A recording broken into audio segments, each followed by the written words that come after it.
시간이 되었습니다. 우리 함께 신앙 고백하심으로 6월 둘째 주 주일 예배 하나님 앞에 올려드리겠습니다.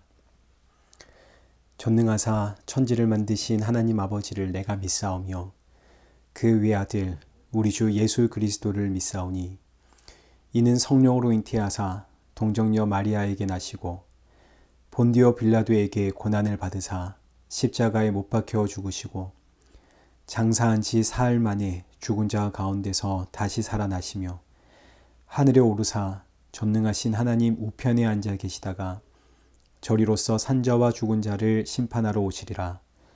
성령을 믿사오며 거룩한 공예와 성도가 서로 교통하는 것과 죄를 사하여 주시는 것과 몸이 다시 사는 것과 영원히 사는 것을 믿사옵나이다. 아멘. 교독문 제41번입니다. 여호와께서 다스리시나니 땅은 즐거워하며 허다한 섬은 기뻐할지어다. 구름과 흑암이 그를 둘렀고 의와 공평이 그의 보좌의 기초로다. 불이 그의 앞에서 나와 사방의 대적들을 불사르시는도다. 그의 번개가 세계를 비추니 땅이 부고 떨었도다. 산들이 여호와의 앞 곧 온 땅의 주 앞에서 밀랍같이 녹았도다. 하늘이 그의 의를 선포하니 모든 백성이 그의 영광을 보았도다. 조각한 신상을 섬기며 허무한 것으로 자랑하는 자는 다 수치를 당할 것이라. 너희 신들아 여호와께 경배할지어다. 여호와여 시온이 주의 심판을 듣고 기뻐하며 유다의 딸들이 즐거워하였나이다. 여호와여 주는 온 땅 위에 지존하시고 모든 신들보다 위에 계시니이다. 여호와를 사랑하는 너희여 악을 미워하라. 그가 그의 성도의 영혼을 보존하사 악인의 손에서 건지시느니라. 의인을 위하여 빛을 뿌리고 마음이 정직한 자를 위하여 기쁨을 뿌리시는도다. 의인이여 너희는 여호와로 말미암아 기뻐하며 그의 거룩한 이름에 감사할지어다. 아멘. 찬송가 28장 우리 함께 찬양하시겠습니다. 복의 근원 강림하사 찬송하게 하소서. 한량 없이 자비하심 측량할 길 없도다. 천사들의 찬송 가릴 내게 가르치소서. 구속하신 그 사랑을 항상 찬송합니다. 주의 크신 도움 받아 이때까지 왔으니 이와 같이 천국에도 이르기를 바라네.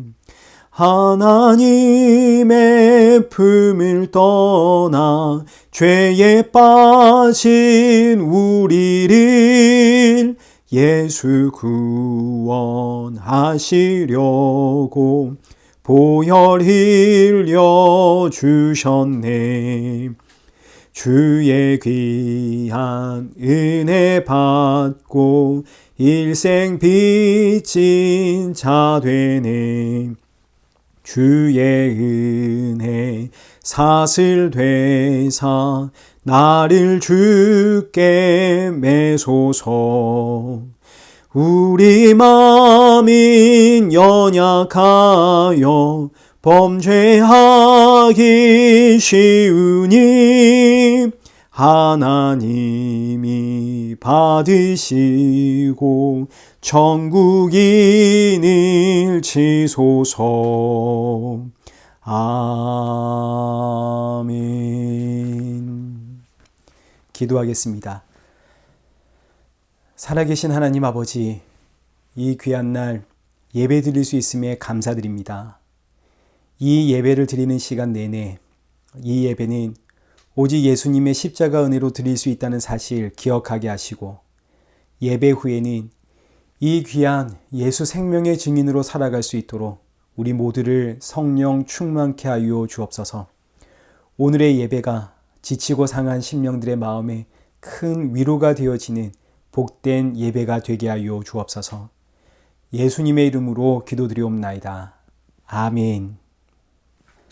성경 봉독하시겠습니다. 오늘 보실 하나님의 말씀은 로마서 9장 1절에서 5절까지의 말씀입니다.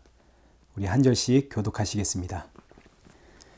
내가 그리스도 안에서 참말을 하고 거짓말을 아니하노라.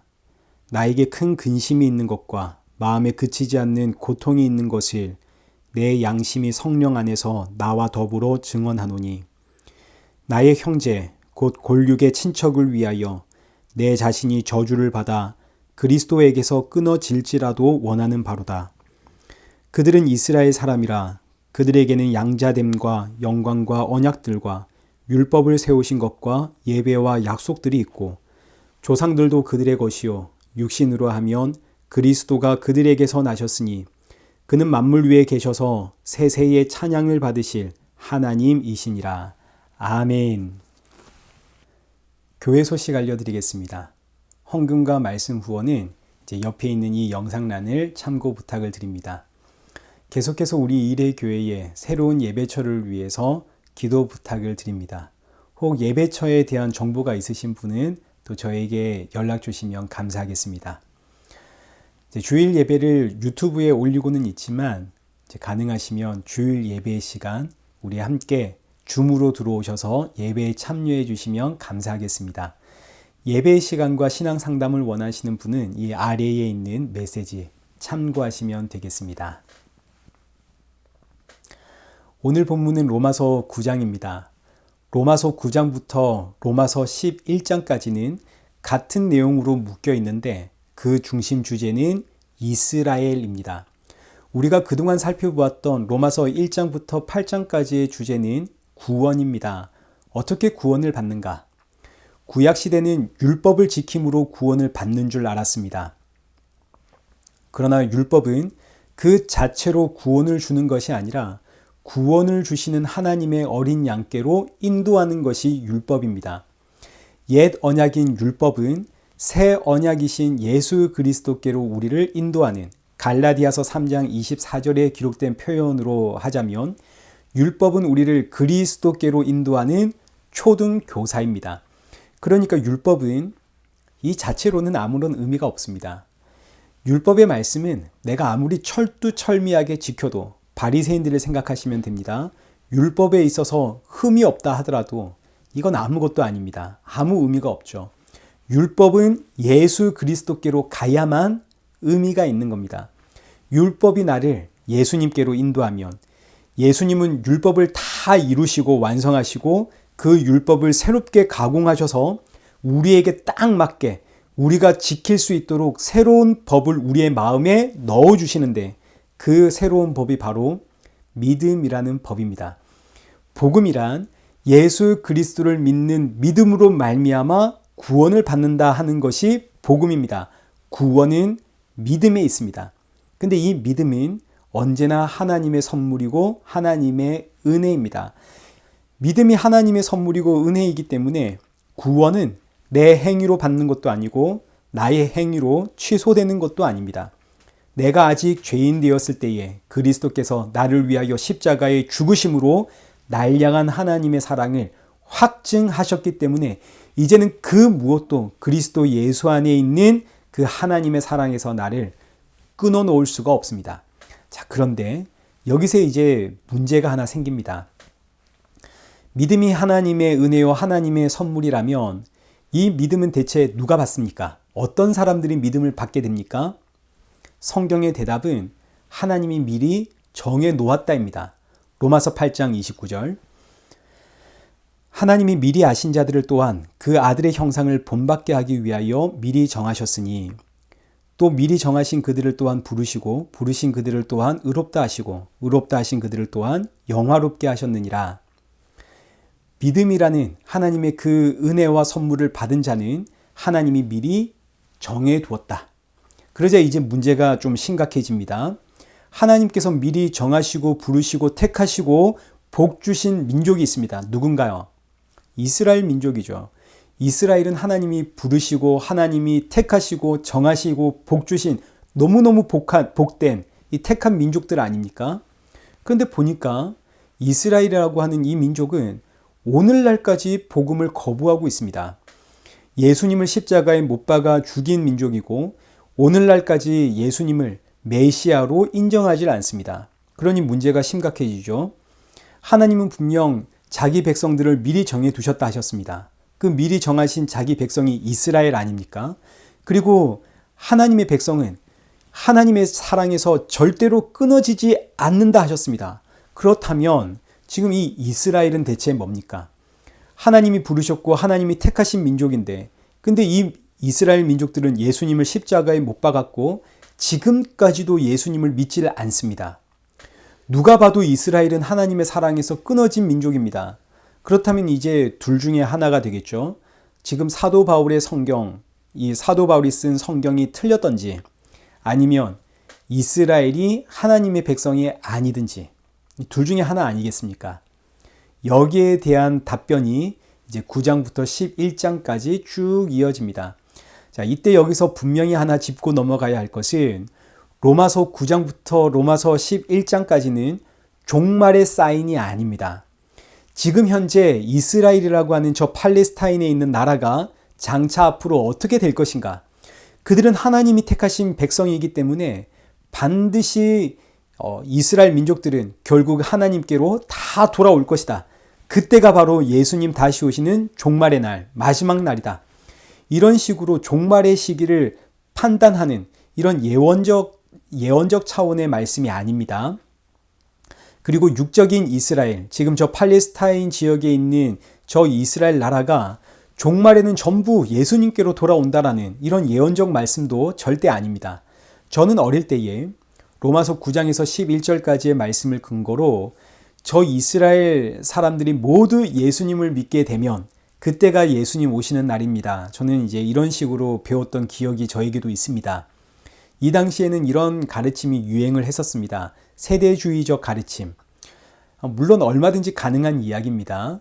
마지막 날이 오기 전 저 이스라엘 민족들이 전부 예수님께로 돌아오는 이런 놀라운 일들이 분명히 있을 수 있지만, 하나님이 이 일을 작정하셨다면 얼마든지 일어날 수 있는 일이지만, 그러나 로마서 9장부터 11장까지는 이런 이야기를 하는 것이 아니라 누가 이스라엘이냐, 여기에 대한 이야기입니다. 누가 이스라엘이냐.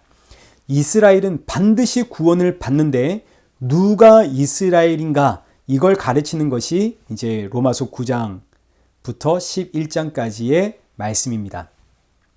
누가 이스라엘인가? 그 소론이 되어지는 말씀, 9장 1절부터 5장까지의 말씀을 오늘 함께 살펴보겠습니다. 1절입니다. 내가 그리스도 안에서 참말을 하고 거짓말을 아니하노라.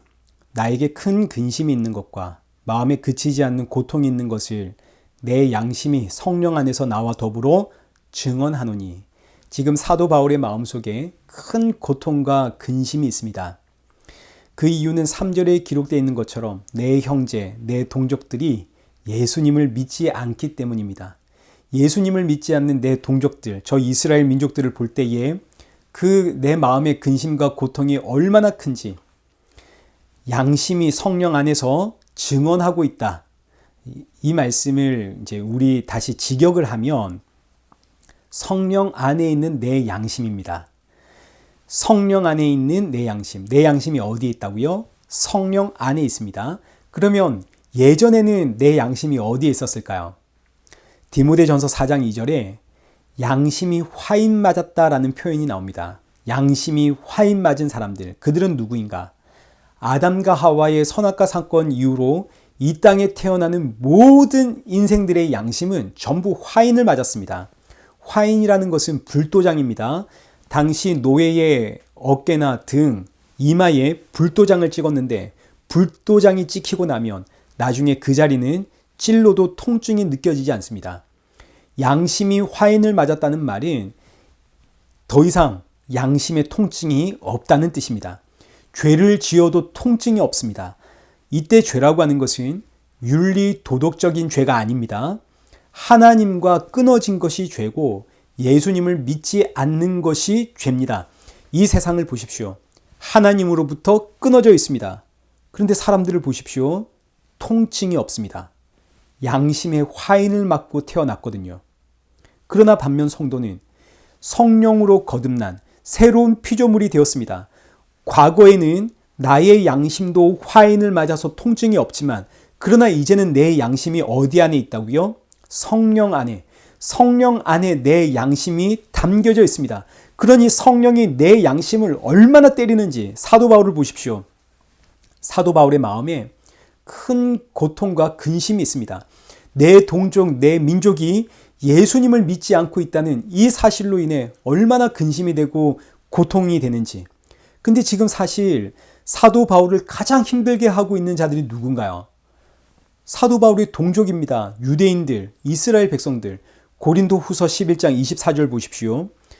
유대인들에게 40에서 하나 감한 매를 5번 맞았으며 3번 태장으로 맞고 1번 돌로 맞고 3번 파선하고 일주야를 깊은 바다에서 지냈으며. 지금 사도 바울을 이렇게 때리는 인생들이 누군가요? 유대인들입니다. 사도 바울의 동족들. 사도 바울의 동족들이 사도 바울을 때리고 위협하고 험담하고, 그런데 자신을 이렇게 괴롭히는 원수 같은 자들이 예수님을 믿지 않는다고 사도 바울은 마음에 큰 고통과 근심이 있더라. 세상에 어떻게 이룰 수 있나요?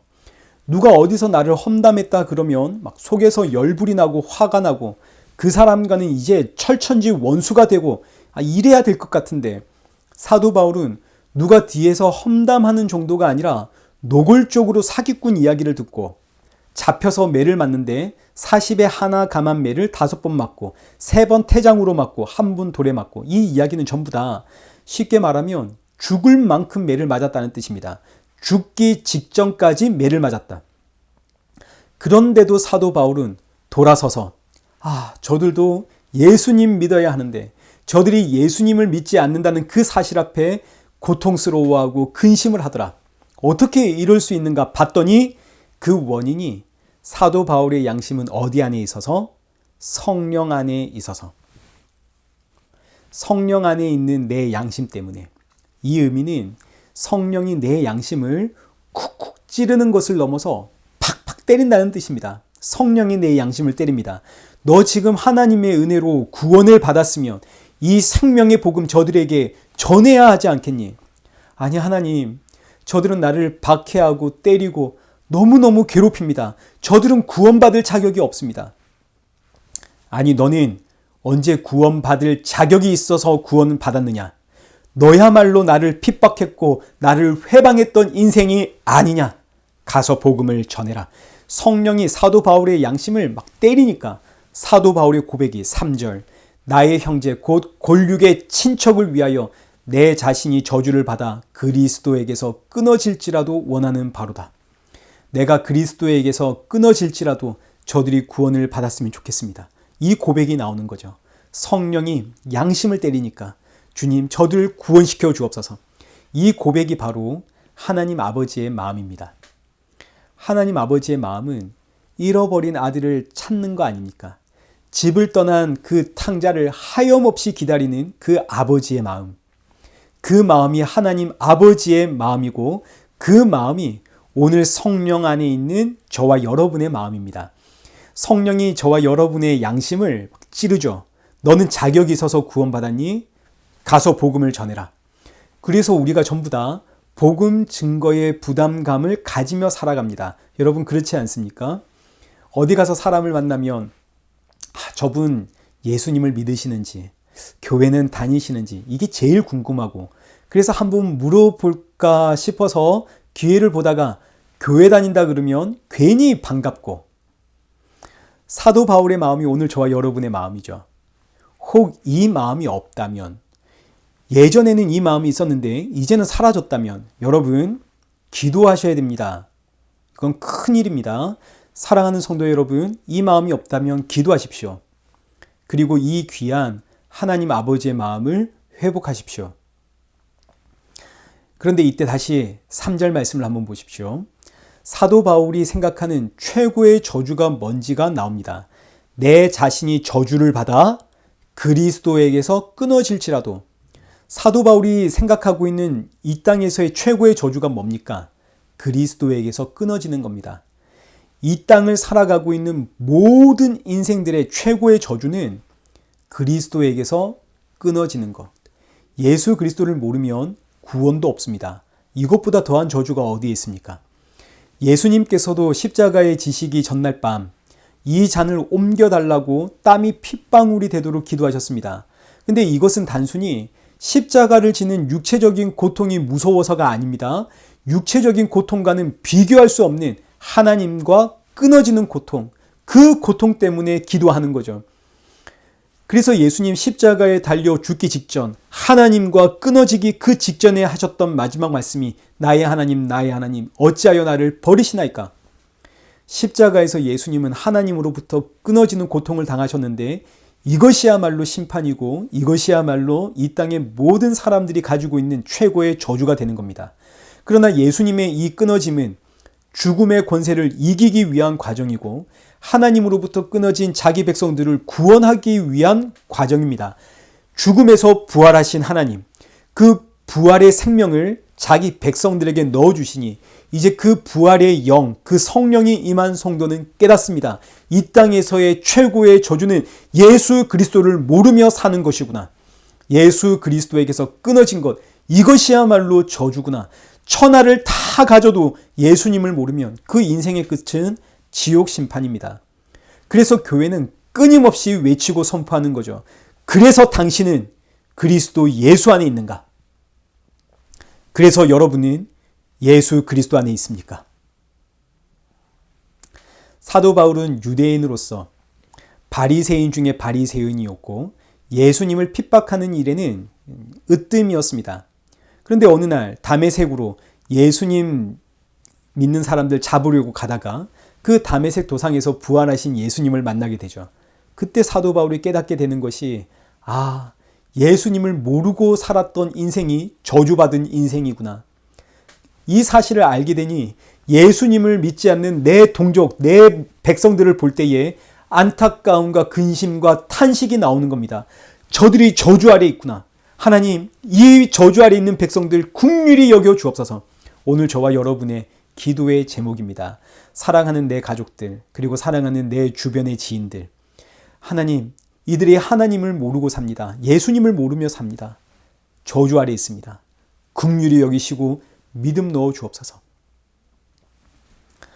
그리고 나서 이제 사도 바울이 본격적으로 누가 이스라엘인가? 이스라엘에 대한 이야기를 이제 시작합니다. 4절과 5절 말씀을 한번 보십시오. 그들은 이스라엘 사람이라. 그들에게는 양자됨과 영광과 언약들과 율법을 세우신 것과 예배와 약속들이 있고 조상들도 그들의 것이요 육신으로 하면 그리스도가 그들에게서 나셨으니. 사도 바울이 지금 이스라엘을 소개하고 있는데 4절과 5절은 이스라엘 민족들이 받은 놀라운 특권들이 지금 기록되어져 있습니다. 이스라엘 민족은 이스라엘이라는 이름을 받았고 양자됨과 영광과 언약과 율법과 예배와 약속과 조상들이 있고 그리스도가 그들에게 나셨다. 놀라운 특권을 지금 받은 겁니다. 자, 지금 이 놀라운 특권들을 일단 먼저 하나하나 살펴보도록 하겠습니다. 첫째, 이스라엘이라는 이름을 받았습니다. 이 이름은 원래 야곱이 받은 이름입니다. 야곱이 야복강 나루토에서 하나님과 씨름을 하는데 절대로 안 집니다. 어떻게 해서든 하나님을 이겨보려고 온 힘을 다하다가 결국은 환도뼈를 한 대 맞고 쓰러집니다. 이때 하나님께서 그 쓰러진 야곱에게 새 이름을 주시는데 그 이름이 이스라엘. 그 이름의 뜻은 하나님과 겨루어 이겼다. 여기에 두 가지의 의미가 담겨 있습니다. 첫째는 부정적인 의미로 이스라엘은 기어코 하나님을 이기려고 하는 완악한 백성이라는 뜻입니다. 심지어 환도뼈를 맞아서 뼈가 내려앉았음에도 불구하고 하나님의 그 바지 가랑이를 잡고 복주옵소서 아니면 못 떠나갑니다. 그랬던 인생입니다. 그래서 이스라엘 민족의 역사를 보십시오. 끝없이 하나님을 배반하고 하나님을 떠나고 자기 소견에 옳은 대로 살아갑니다. 이스라엘의 역사죠. 그러니 이스라엘이라는 이름이 불려질 때마다 깨달아야 하는 것은 나는 본성적으로 죄인이라 하나님을 이기고 싶어하고 내 뜻대로 살려고 하는 인생이구나. 나의 깊은 죄성을 끝없이 늘 돌아봐야 되는 거죠. 이게 이스라엘이라는 이름이 주는 첫 번째 유익입니다. 나는 죄인이구나. 두 번째는 긍정적인 의미로 환도뼈를 얻어맞은 야곱이 그럼에도 불구하고 끝까지 하나님 붙잡고 복 달라고 때를 씁니다. 이때 하나님이 주신 이름이 이스라엘, 하나님과 겨루어 이겼다. 여러분, 사람이 하나님과 겨루어 이길 수 있습니까? 없죠. 만약에 이겼다면 하나님이 져주신 겁니다. 하나님이 져주심. 저는 종종 제 딸이랑 씨름을 합니다. 근데 마지막에는 항상 져줍니다. 그러면 제 딸은 지금 3학년인데도 불구하고 여전히 자기가 이긴 줄 알고 그렇게 좋아합니다. 저는 또 그 모습 보고 싶어서 계속 져주는 거죠. 져주는 것은 아버지의 사랑입니다. 이스라엘이라고 하는 이름은 하나님이 져주었다는 뜻입니다. 하나님의 사랑이라는 뜻이죠. 내가 널 사랑한다. 그래서 내가 너에게 져주었다. 내가 너에게 복을 주었다. 야곱에게 복을 주심. 이것이 이스라엘이라고 하는 이름이 가진 뜻입니다. 얼마나 놀라운 이야기입니까? 하나님이 져주심, 그리고 하나님이 복을 주심. 그러니까 이스라엘이라고 하는 이름에는 두 가지의 뜻이 있습니다. 첫째, 나는 본성적으로 하나님을 이기려고 하는, 내 뜻대로 살려고 하는 나는 이렇게 악한 죄인이구나. 이거 알아라고. 그리고 둘째, 그런데 세상에 하나님은 이런 나에게 져주시고 이런 나에게 생명의 복을 주셨구나. 이 의미를 담고 있는 것이 이스라엘입니다. 자, 둘째, 양자가 되었습니다. 이스라엘이라는 이름보다 더 놀라운 것은 양자 되었다는 사실 아닙니까? 하나님이 우리를 양자로 삼으심. 성경 곳곳에 이스라엘, 너는 나의 장자다. 출애굽기 4장 22절 보십시오. 너는 바로에게 이르기를 여호와의 말씀에 이스라엘은 내 아들, 내 장자다. 놀라운 은혜입니다. 셋째, 하나님께서 이스라엘 민족에게 영광을 주었습니다. 구약에서 하나님의 영광은 언제나 구름으로 표현이 됩니다. 솔로몬이 성전을 완공하자 하나님의 영광이 임하는데 구름으로 표현이 되죠. 구름이 성전 위에 가득하더라. 예수님 영광 중에 하늘로 승천하실 때도 구름으로 표현이 되어지고, 시내 산에서 모세가 율법을 받을 때도 시내 산에 가득한 구름으로 하나님의 영광이 표현이 됩니다. 그러니까 하나님의 영광은 구름으로 표현이 되고, 이 구름이 최초로 언급된 것이 출애굽한 이스라엘 백성들을 광야에서 지켜주고 보호하고 인도했던 불기둥, 구름기둥입니다. 불기둥, 구름기둥은 하나님의 영광을 상징하고, 하나님의 영광을 상징하는 이 구름기둥과 불기둥의 역할은 이스라엘을 밤낮 쉬지 않고 지키고 보호하고 인도하고 그들과 함께하는 것이 불기둥, 구름기둥의 역할입니다. 그러니까 이스라엘이 영광을 받았다는 의미는 하나님이 그들과 함께 하시고 하나님이 그들을 지키시고 보호하시고 인도하신다라는 뜻입니다. 어마어마한 축복이죠. 자, 그리고 이제 넷째, 언약과 율법과 예배와 약속과 그리고 조상들, 이건 전부 다 같은 뜻입니다. 언약이 율법이 되고 율법이 예배 아닙니까? 그리고 이 모든 것을 조상들이 받았습니다. 그런데 이 모든 것들이 지금 상징하고 있는 것이 전부 하나님의 어린 양 예수 그리스도입니다. 일단 언약을 생각해 보시죠. 본격적인 언약의 등장은 창세기 12장에 나오는 아브라함과 맺은 언약입니다. 아브라함 언약. 하나님이 아브라함을 부르시고 언약을 맺으시는데 3절 보십시오.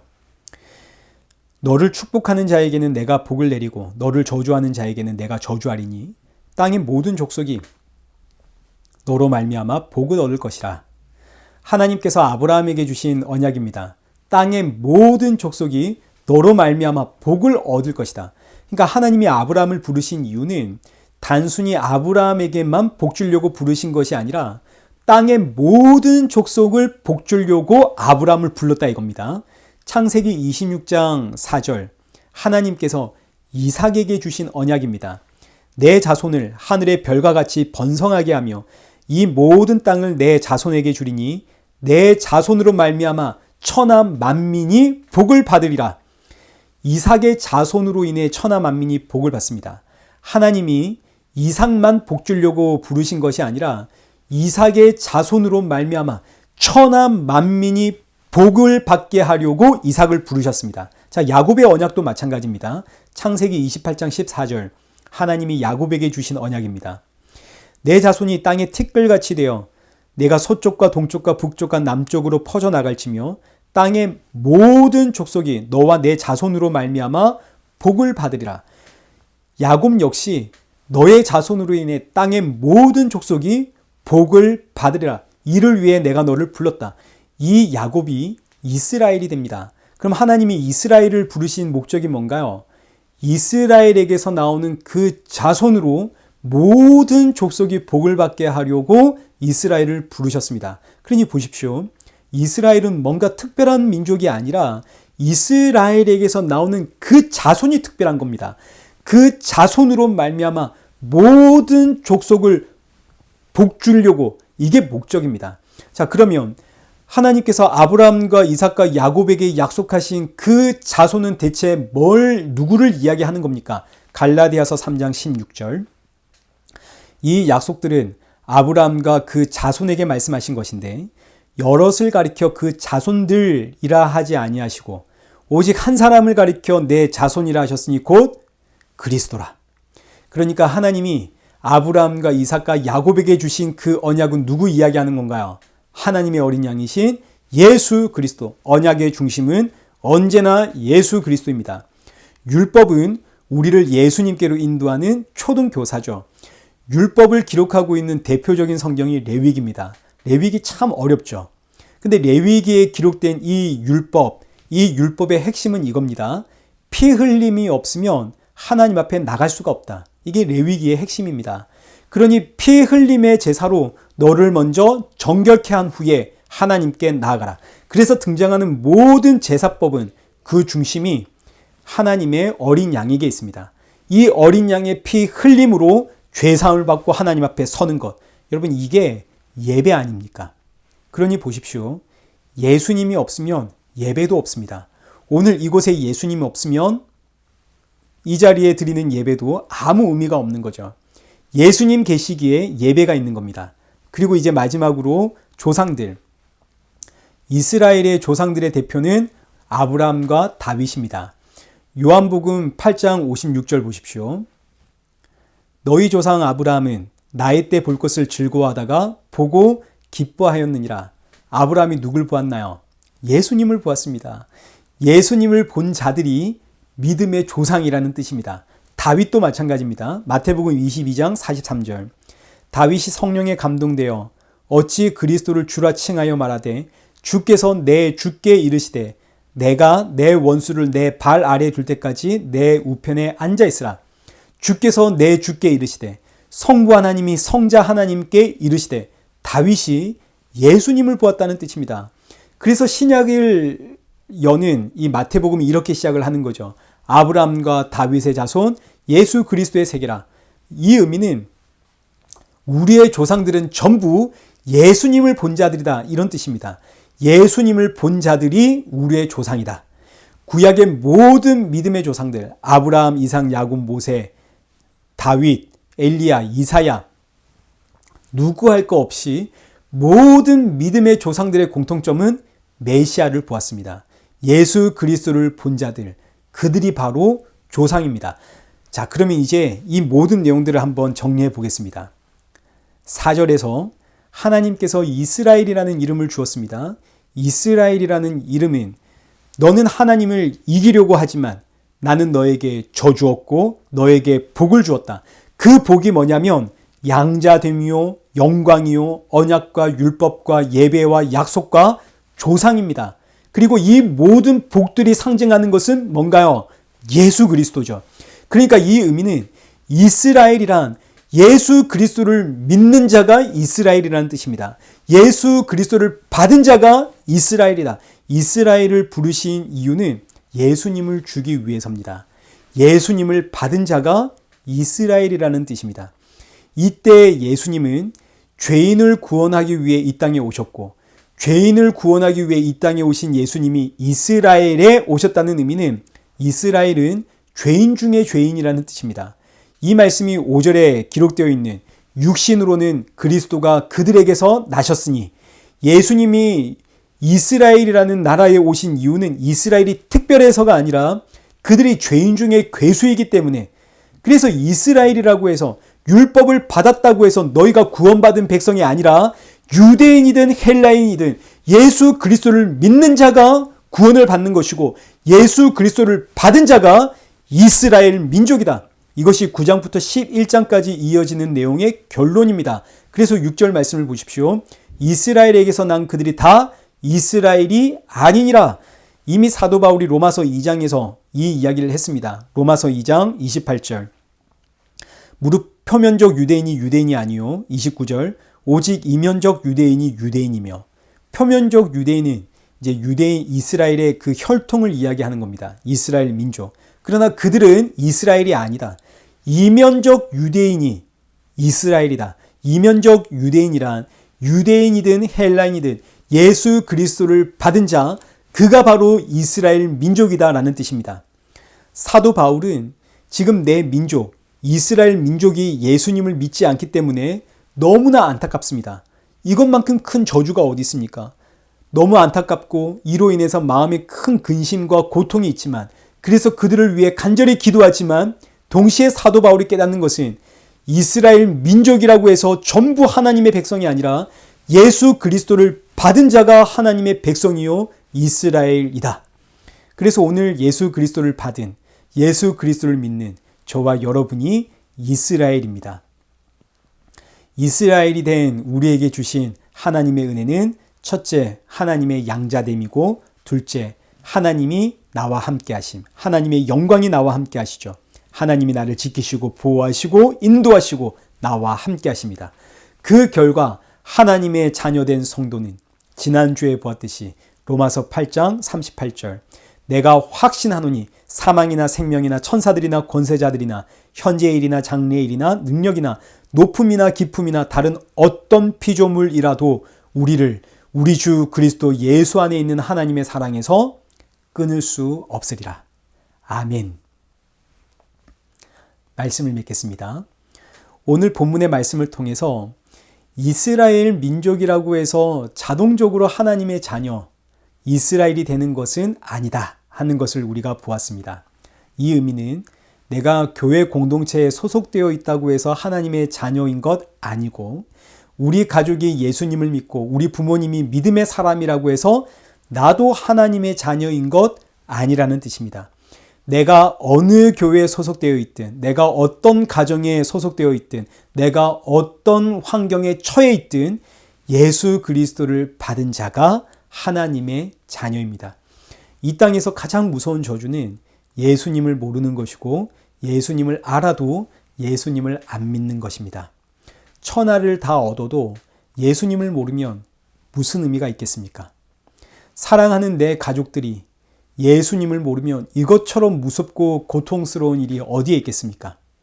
그래서 성도는 하나님의 긍휼을 사모하며 기도할 수밖에 없고, 기도할 때에 나를 이스라엘이라고 부르신 하나님이, 이스라엘이 무슨 뜻인가요?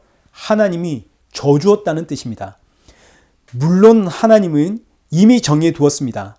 그러나 나는 모르지 않습니까? 사랑하는 내 가족들이, 내 자녀들이 정해졌는지 아닌지 나는 알 수가 없습니다. 그러나 내가 아는 것은 하나, 내가 기도할 때 나를 이스라엘이라 부르신 하나님은 내 기도에 져주시는 하나님이니, 이 말씀이 나의 위로가 되어 하나님 나에게 져주신다고 했사오니 내 자녀들, 내 가족들, 내 사랑하는 사람들 구원해 주옵소서. 예수님을 믿는 믿음 저들 안에 넣어 주옵소서. 우리가 담대히 기도할 수가 있는 겁니다. 사랑하는 성도 여러분, 하나님은 나를 이스라엘로 부르신 하나님이시기에 나의 기도에 져주십니다. 근데 이 말씀을 가지고 야, 하나님이 내 기도에 져주신대, 그래서 내 욕망을 위해 사용하면 안 되는 겁니다. 그러라고 주신 말씀이 아니라 이 말씀은 영혼 구원을 위해 주신 위로의 말씀입니다. 영혼 구원을 위하여 내가 너에게 져준다. 그러니 기도하라. 그러니 사랑하는 성도 여러분, 영혼 구원을 위하여 이 한 주도 담대히 간절히 저들을 위해 기도하며 십자가의 증인으로 살아가는 그런 복된 저와 여러분 되시길 축원합니다. 우리 이 시간 아버지 당신의 마음이 있는 곳에 우리 함께 찬양하신 이후에 축도로 예배를 마치겠습니다. 아버지 당신의 마음이 있는 곳에 나의 마음이 있기를 원해요. 아버지 당신의 눈물이 고인 곳에 나의 눈물이 고이길 원해요. 아버지 당신이 바라보는 영혼에게 나의 두 눈이 향하길 원해요. 아버지 당신이 울고 있는 어두운 땅에 나의 두 발이 향하길 원해요. 나의 마음이 아버지의 마음 알아. 내 모든 뜻 아버지의 뜻이 될 수 있기를 나의 온몸이 아버지의 마음 알아. 내 모든 삶 당신의 삶 되기를. 기도하겠습니다. 살아계신 하나님 아버지, 이 땅에서 가장 무서운 일은 예수님을 믿지 않는 화인 맞은 양심입니다. 하나님으로부터 끊어져 있음에도 불구하고 아파하지 않는 양심. 오늘 나의 마음이 이런 마음은 아닌가 돌아봅니다. 혹 나의 마음이 아파하고 있지 않다면 주님 이 시간 우리 모두의 마음을 성령 안에서 회복시켜 주옵시고 주께서 우리를 이스라엘로 부르셨사오니 우리의 간구에 져주시는 하나님이시오니 우리의 간구에 응답하여 우리의 사랑하는 사람들의 마음에 예수님을 믿는 믿음 넣어 주옵소서. 이 한 주 예수님을 전하기 위해 더욱 예수님을 닮아가는 성도 되어지도록 우리 모두에게 성령의 충만함 부어 주옵소서. 예수님의 이름으로 기도드리옵나이다. 아멘. 이제는 우리 주 예수 그리스도의 은혜와 성부 하나님의 크신 사랑과 성령 하나님의 위로교통 충만하심이 우리 주 예수 그리스도 다시 오실 그날을 사모하며 복음의 증인으로 하루하루 살아가는 우리 일회교회와 성도들과 온 세계 교회 머리머리 위에 이제로부터 영원토록 함께 있을지어다. 아멘.